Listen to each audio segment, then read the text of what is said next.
Hello everyone, Yash this side, and as many of you wouldn't know till now, I am a chartered accountant. And this is our podcast, The News Cocktail, where we talk about the recent financial and business movements that might interest you.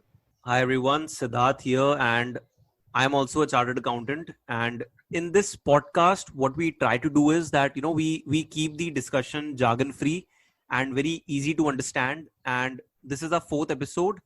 And in this episode, we'll discuss about who is the final owner of the beast that is TikTok. We'll also talk about a company who is about to close shop and about the government ban on the Paytm app in India. So, with this, let's get started. Now, so that the very first thing is for recent past about, I think, a month, I've been hearing news about TikTok. This is going to happen, that is going to happen. There was Microsoft in the race, then there was Oracle in the race. So, I actually am not very sure what is actually happening over there. Who is finally going to buy it, or whether it's going to be banned in, America or not? I just want to discuss that. Yeah, so let's clear the airwaves a bit. You see, TikTok was supposed to be banned from 19 September in US when Trump came out and he said that there are security issues with this app, and because a lot of anti-China sentiments are ongoing, not only in India but on a very global scale. Everyone is just turning against China, and that was one of the reasons why they were going forward with the ban. But just beyond the nukkad, a deal has emerged. And like you said, Microsoft was in the race before, and I think a lot of people were thinking that Microsoft would go through with the deal because it would be a really good addition to Microsoft's portfolio, because they don't have anything like TikTok. Like, they don't have any social media app which can compete with Instagram. They don't have anything like that. So I'm a bit surprised that that deal didn't go through. And the final deal that happened is ByteDance, the Chinese parent of TikTok, will transfer its global operations to a new US based entity named TikTok Global. Okay, so a question here. Who will be the investors of this new entity? So the answer is Oracle will own about 7.5% of this entity, and the second investor would be Walmart with a 12.5% share. Now, together they're supposed to shell out close to $12 billion, which essentially values the company at $60 billion, or let's say $55 billion after Trump gets his cut. Wait a minute. Trump gets his cut? What are you saying, man? Do you want our podcast to be shut down? I mean, no political comments, please. Okay. So that came out wrong. What I meant actually was TikTok is supposed to pay a $5 billion in new taxes to the US Treasury Department. Okay, so like that, out of the 60 billion, 5 billion goes out, and it's a 55 billion valuation. But I have a prashna over here, a question if you may. What about the remaining 80% after Oracle and Walmart? After they take out their piece, what will happen to the rest 80%? Dude, Prashna, seriously. Don't stop laughing and answer my question. That is, if you can. The simple answer is ByteDance. I mean, they have repackaged the deal in such a way that the ultimate owner is ByteDance. And yeah, I mean, the people who are listening to this is the same company which owns TikTok. So yeah, but that's all fine. But wouldn't it defeat the entire purpose of the whole fiasco, this debacle, if a Chinese company at its heart, it still stands to own the majority of the new company? Then wouldn't it defeat the purpose of this whole thing? I mean, it's all about how you sell the deal, because that is where the craft of selling comes into place. So now listen to me closely. Yes, master, enlighten me. So the deal is structured in such a way, they have repackaged it, no doubt about it, because if we go into the finer print, you'll notice that Sequoia Capital and General Atlantic, both US venture capital firms, they have a 41% stake in ByteDance. Okay. And if you count the indirect ownership in TikTok Global, I mean, 12% and 7.5% plus 41% into 80%, that would work to around 52% of TikTok Global, which will be owned by US companies. So indirectly, what they've done is that they've just repackaged the entire deal, and now they're selling it to the Trump administration in such a way that they are saying that this TikTok global entity, which is a new entity, will be like, it will be owned by US companies in majority. Yeah. So people, if you missed out on anything out of that, please just listen it again. Now, going on the same lines, 3 of the 5 board members of the new company, they'll also be American. So now, all of this going on, I think Trump administration can call it a win. Yeah, I mean, Trump is saying that the deal will be a no-go from his side unless it is established, very firmly established, that the US entities will have control. Like, my only question here is that China might not allow it, because again, from the other side of the ocean, Chinese government might be saying that this is the same national security threat that was underlined by US. They might also say the same thing. So this is True. actually, I agree. this is a deal which is finalized from the US, the Trump administration, but But not by China yet. yeah. Yeah. So, but after all, I think TikTok still it will remain a Chinese app, but with an American twist. So, let's see how all this plays out, how this happens. Meanwhile, government of India, it has moved to ban Paytm app in India. Wait a minute. This time I got your mistake, because Paytm was not banned by the government or anything. It's just a fake news that has been circulating on WhatsApp. Don't believe everything that you read. The app was actually, removed from the Google Play Store temporarily. It's back on Google Play Store now. And there's a big difference between Google and government. That's what it is. Dude, why are you so eager to point out my mistakes? I intentionally did that to see whether you're paying attention or not to this episode.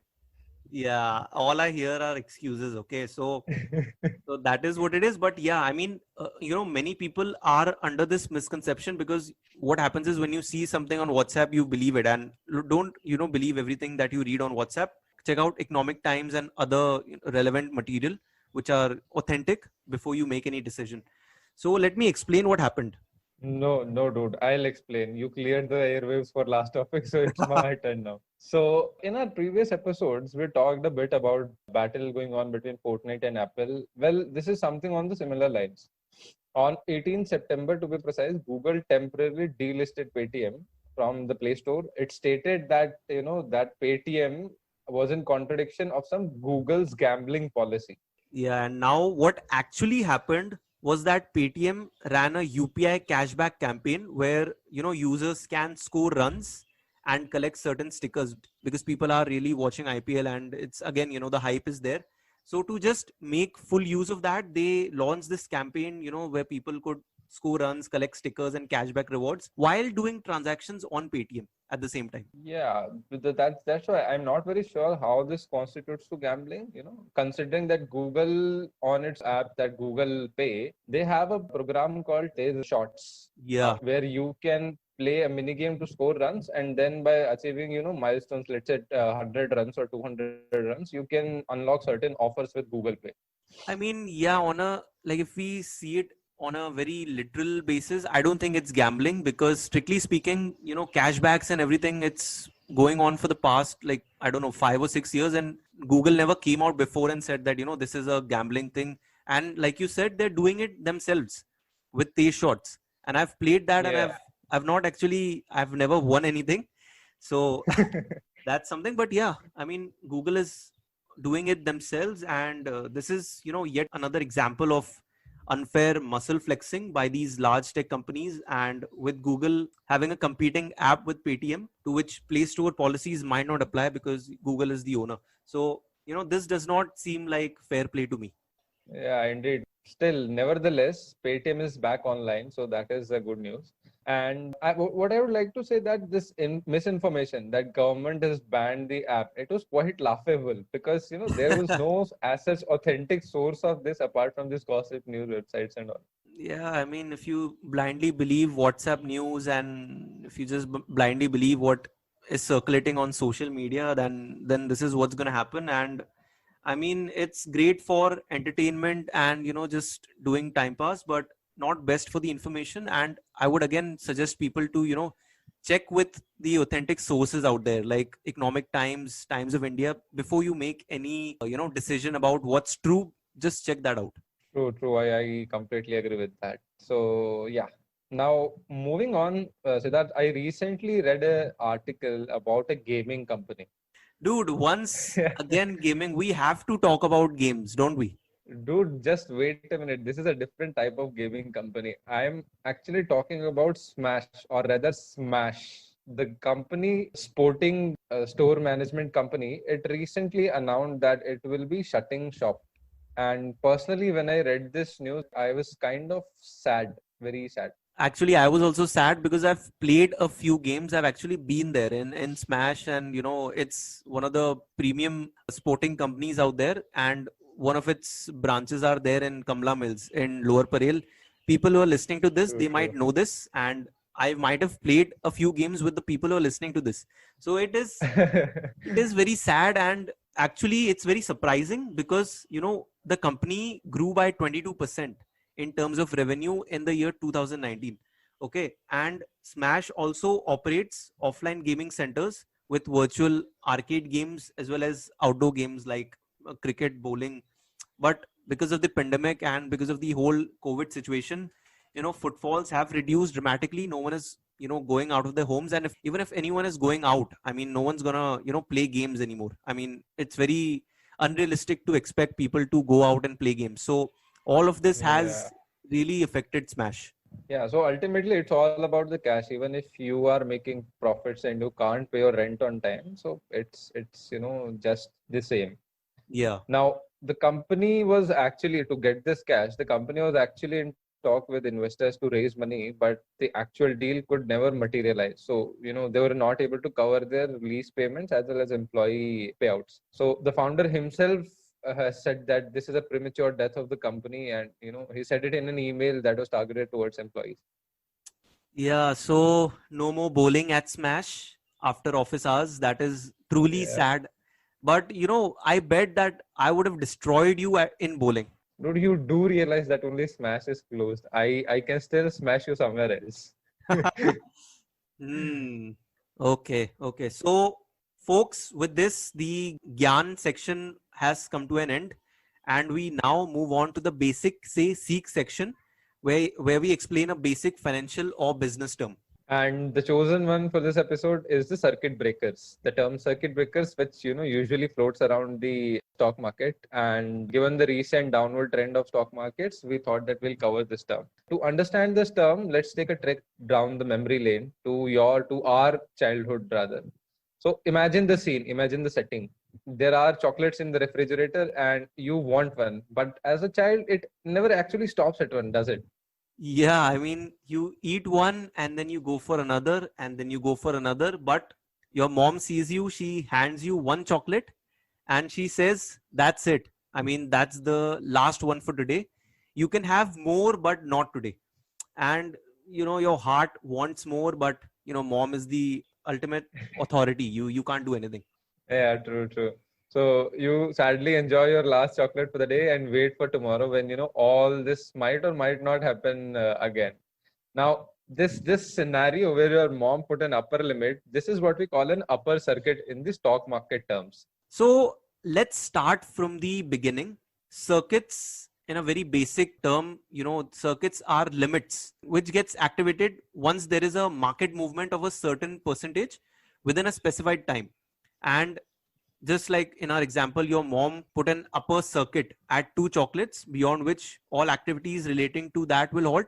In stock market terms, once, for example, if Infosys were to increase by 10% in one day, then the stock market would put a upper circuit of 10% on Infosys, beyond which it cannot gain more than that. I mean, it will stop trading at 10%. So for BSE, the circuit breaker will get triggered if the BSE Sensex index, that is the representative for the stock market, that moves towards a certain percentage as compared to the last closing price, the closing price on the previous session. Similar to what happens to, the electricity in your house when a circuit breaker is tripped, the electricity stops then and there. When the circuit breakers in the market are triggered, all the trading in the exchange halts for a specified time. Yeah, I mean, I remember that time during March when the markets were just hitting lower circuits, every True. 30 minutes. And I think many people remember like trading stopped for 45 minutes. and then again, the trading commenced. So that's just one example of, upper circuits and lower circuits. Now, bear in mind that, the timing for which the market will be closed depends on how much the price has fluctuated and at what time of the day it has happened. So there is a concept of pre-open session as well, but I think that is for some other time.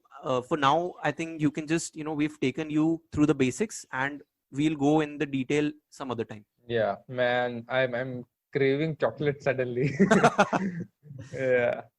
So yeah, folks, that is all for this episode about the lower circuits and upper circuits. You can read more about those in the link provided in the description. We'll see you again next time with more interesting topics. And until then, stay safe, keep calm, and wash your damn hands.